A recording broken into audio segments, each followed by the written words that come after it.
Halo Sobat Dipa, pada diskusi kali ini kita akan membahas berkaitan dengan psikolog versus chatbot AI, diantaranya ya ChatGPT. Jadi dalam perkembangan teknologi itu, ChatGPT itu digunakan oleh teman-teman anak muda Gen Z itu untuk curhat. Nah, terkadang menimbulkan dilema begitu, apakah curhat anak-anak muda terhadap ChatGPT itu bisa menggantikan peran psikolog. Memang banyak bahasan mengenai kalau ChatGPT itu bisa menjadi teman bicara begitu ya. Tapi sebetulnya kan harus dipahami dulu bahwa psikolog itu berbeda dengan teman bicara sebetulnya. Kalau saya pribadi ya mungkin nanti bisa ditambahkan di video kita ya Pak. Ada beberapa tingkatan dalam penanganan kesehatan mental. Ya, dari mulai yang paling mendasar itu adalah self-helping, menolong diri kita sendiri gitu ya. Kemudian kita meminta bantuan pada orang-orang yang kita anggap berarti gitu ya, atau namanya significant others, dari mulai keluarga, pasangan, atau sahabat-sahabat kita gitu ya. Baru setelah itu mencari bantuan profesional di langkah yang ketiga itu adalah psikolog. Baru setelah itu mungkin bisa jalan ke psikiater, baru setelah itu adalah perawatan jiwa di rumah sakit jiwa begitu. Nah, jadi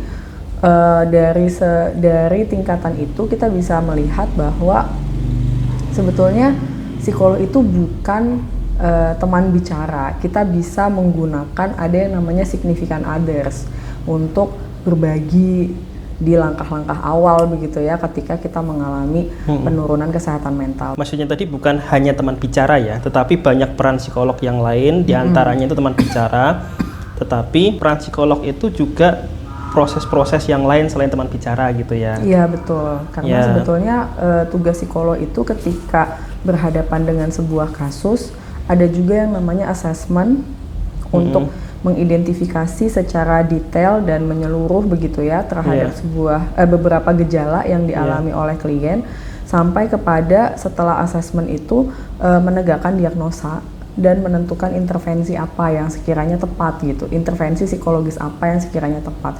Jadi sebetulnya psikolog itu bukan teman bicara, bukan hanya teman bicara. Sekarang itu kondisinya banyak teman-teman muda yang penggunaan chatbot AI-nya itu digunakan untuk curhat, dan banyak sekali. Ada data yang menyebutkan bahwa satu dari tiga remaja di Indonesia per akhir 2024 itu menggunakan AI dalam problem solvingnya, atau minimal mengakses ChatGPT atau sejenisnya untuk beberapa hal yang mereka ingin tanyakan gitu. Ya, memang sebetulnya ChatGPT ini bisa menawarkan bantuan dalam pendampingan sehari-hari ya Pak. Nggak bisa dipungkiri memang ChatGPT ini bisa memberikan jawaban, bahkan treatment atau langkah konkret apa yang bisa dilakukan begitu ya oleh individu untuk menangani kesehatan jiwanya, itu bisa juga dikasih ide sama ChatGPT. Hanya saja memang yang perlu diingat kembali adalah otak kita itu memerlukan kehadiran manusia lain begitu. Hadirnya sebuah suara untuk bisa membuat perjalanan pemulihan kesehatan mental itu tuh lebih efektif begitu. Jadi bukan hanya di kotak yang kecil lewat handphone atau layar laptop atau layar iPad begitu. Jadi jumlah sepertiga itu dari keseluruhan populasi Indonesia itu kan banyak banget. Nah, alasan mengapa chat AI itu dipakai dan secara masif itu kan punya beberapa kelebihan dibandingkan teman bicara real manusia. Di antaranya ya keterjangkauan biaya, kemudian ada berkaitan dengan perasaan malu aksesnya, jadi kita bisa mengakses 24 jam kapanpun. Perasaan malu itu bisa kita skip kan. Kemudian keterjangkauan tentang tempat begitu, jadi kita bisa melakukan itu di kamar dan tempat-tempat yang tidak membutuhkan effort lebih lah gitu. Itu yang membuat jalan pintas teman-teman itu untuk lebih baik menggunakan AI karena gratis. Iya, sebetulnya nggak apa-apa menggunakan itu, nggak apa-apa, tapi memang posisinya jangan disamakan dengan profesional atau tidak juga menggantikan peran-peran kehadiran manusia lain gitu Iya. ya, individu lain gitu, karena memang kehadiran manusia dengan suaranya, dengan apa namanya ya, kehadirannya mungkin bahkan pada sentuhan fisik yang bisa dilakukan oleh individu lain itu juga memberikan dampak yang berbeda gitu loh. Tapi kan psikolog dibandingkan- tidak melakukan sentuhan fisik dong. Oh iya, tapi maksudnya mengobrol itu jangan terus harus digantikan dengan AI gitu loh Pak. Iya. Mengobrol dengan significant others-nya itu juga jangan digantikan oleh AI. Jadi bukan hanya peran psikolog, tapi peran significant others-nya dia itu juga tidak boleh digantikan oleh AI gitu maksudnya.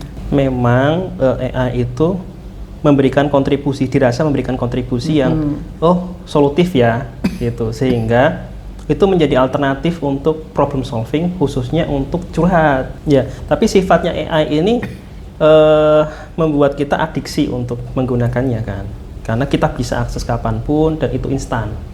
Beda kalau kita berinteraksi dengan significant other atau teman atau sahabat, itu kan kita harus sesuaikan moodnya dia, kita nggak selalu dia ada untuk kita kan gitu loh. Dengan segala keterbatasan itu membuat teman-teman itu cari cara instan gitu. Iya, cuma memang yang perlu diyakini adalah untuk menjaga kesehatan mental itu kita tetap perlu terkoneksi dengan social networking, Pak.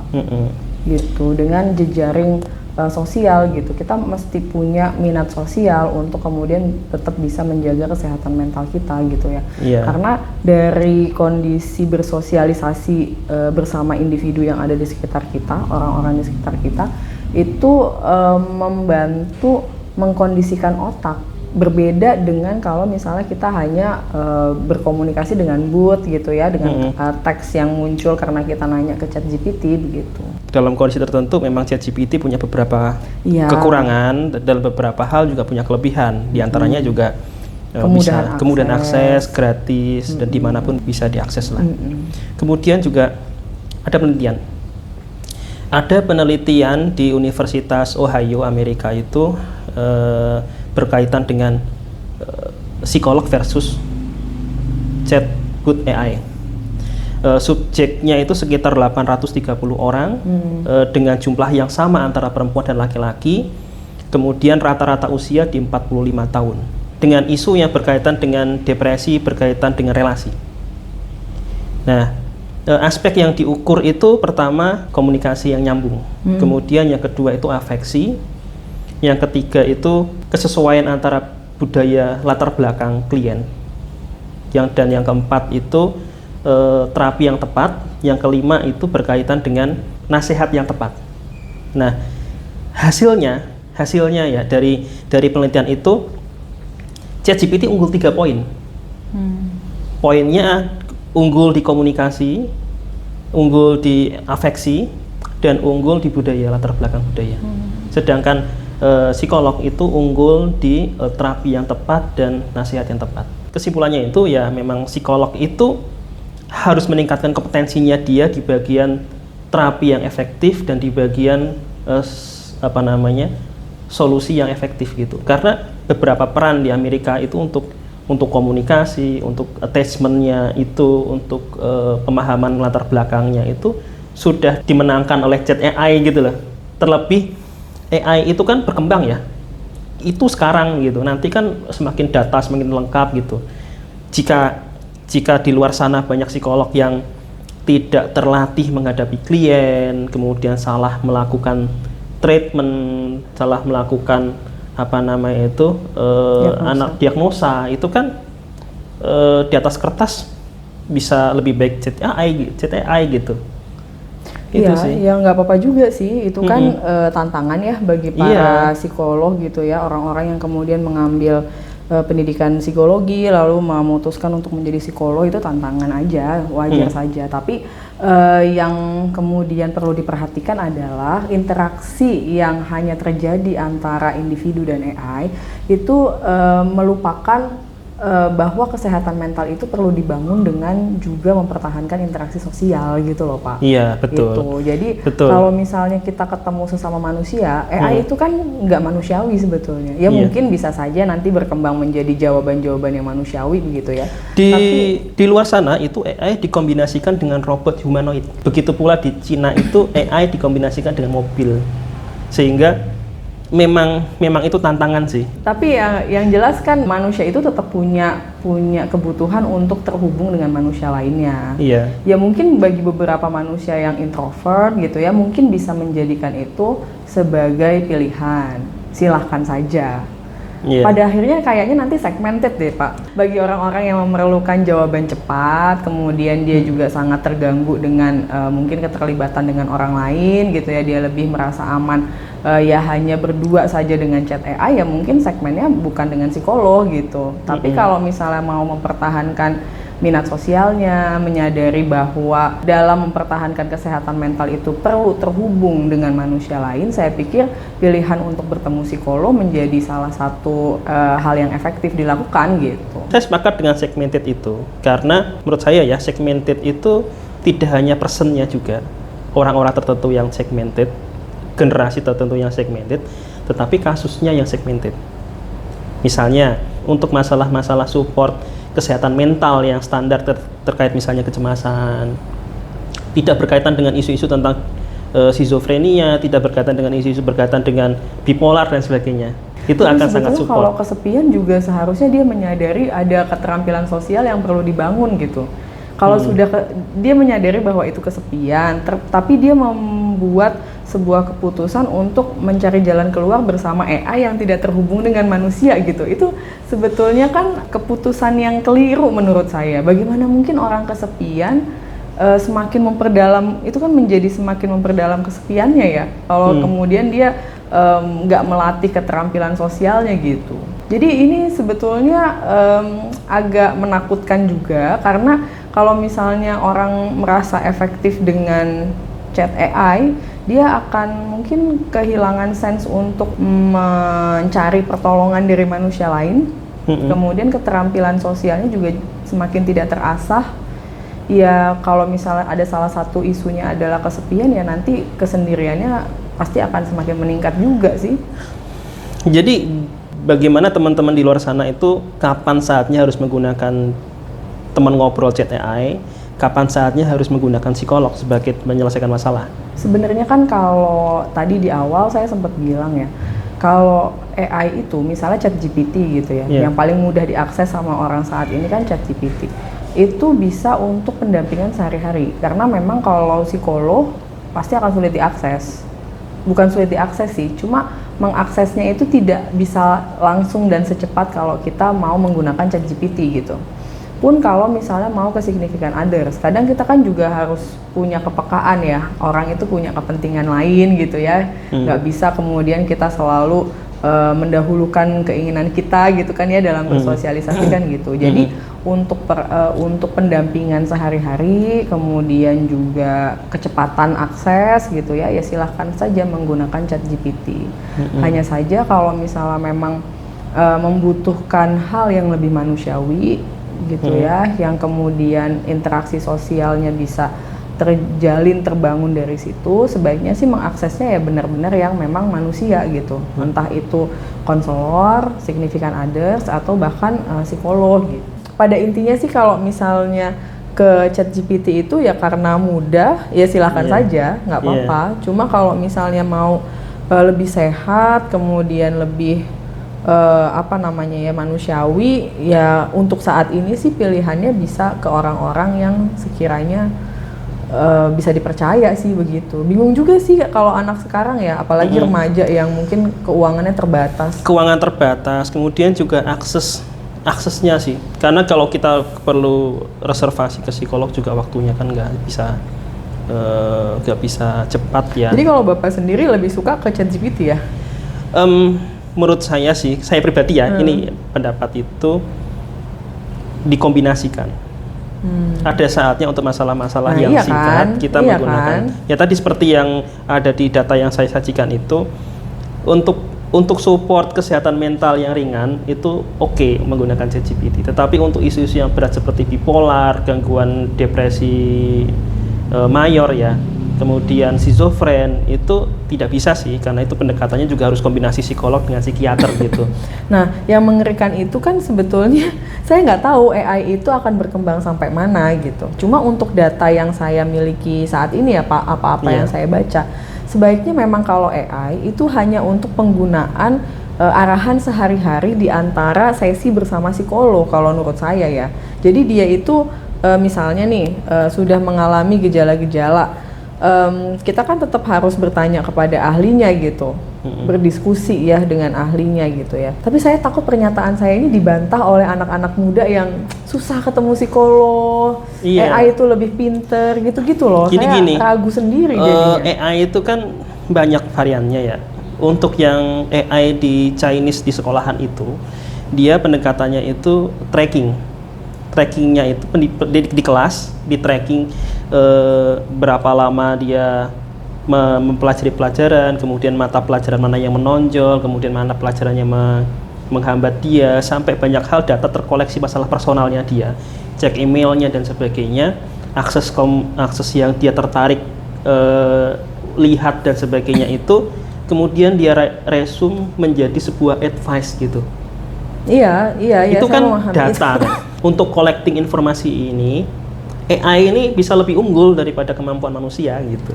Iya. Jadi alangkah baiknya jika chatbot AI ini digunakan untuk collecting informasi terhadap klien, sedangkan treatment dan masukan atau saran yang tepat itu bisa menggunakan psikolog gitu loh. Kalau dari saya tuh malah saya khawatir anak-anak muda ya. Kalau saya kan orang milenial ya Pak, yang kemudian masih mengedepankan bahwa saya harus terkoneksi gitu. Saya harus terkoneksi. Tapi dengan data-data seperti itu bisa menjadi argumentasi bagi anak-anak muda untuk lebih mempercayai AI. Karena tidak ada bias, karena objektifnya gitu ya, karena kemampuan memorinya gitu. Dengan data-data yang dihadirkan seperti itu tentu lebih menggiurkan bagi mereka untuk cerita kepada chatbot AI, karena ya bisa dikatakan lebih memahami informasi mengenai dirinya gitu loh. Ini kan berbahayanya tuh di situ, sehingga menurut saya fondasi dari awalnya itu adalah dikasih tahu anak-anak muda itu untuk sehat kita tuh harus memelihara networking atau social networking gitu.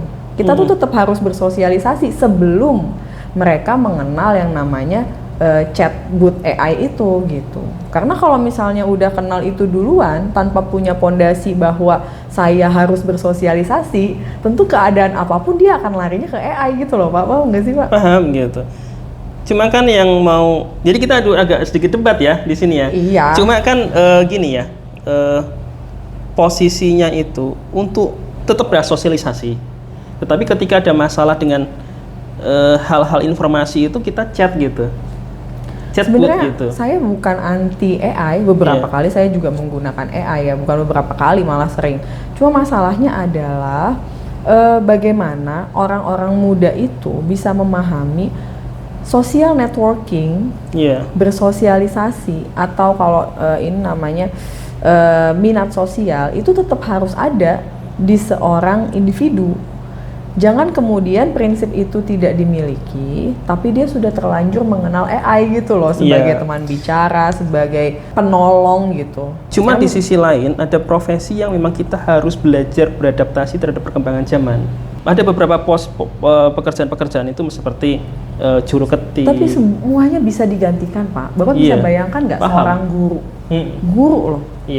Nggak usah kemudian ada profesi guru.